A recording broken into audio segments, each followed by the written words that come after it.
Oh, hayo! Ayan, gagawa po tayo ng kinkan jam. Ito po ay galing sa aming garden. Ayan, si Haruna namimitas na, nag-i-enjoy sa pamimitas. Ang puno na to ay tinatawag na kinkan. Para po siyang kalamansi. Kaya lang ang kaibahan kasi ang kalamansi maasim. Ito ay may halo siyang tamis. Kaya gustong gusto namin kainin.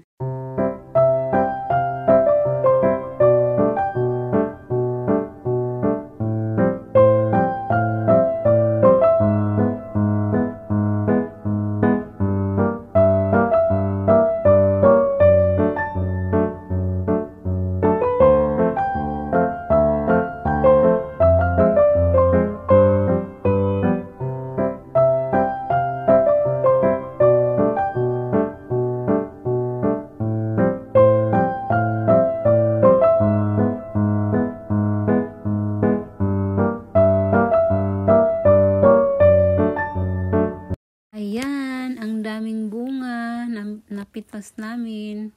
Kaya ngayon ay aming huhugasan para matanggal po yung mga alikabok at mga dumi.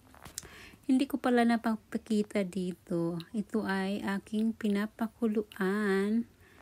At saka, tinatapon ko muna yung unang kulo niya. Saglit lang. Kahit mga 15 minutes, okay na yun. At saka, hiniwa-hiwa ko yung isang piraso. Kahit 4 o 3 hiwa sa isang piraso para lalambot po siya pag kumulo. At saka sa 1 kilo na kinkan, lalagyan ko siya ng mga 1/2 na sugar. 1/2 kilo po pala yun. Pagkatapos, nilalagyan ko siya ng tubig na tamang-tama lang nakaapaw sa kanya para pag kumulo ay lalambot po siya pag maraming tubig po ang lalagay. Kaya ayan, kumukulo na siya.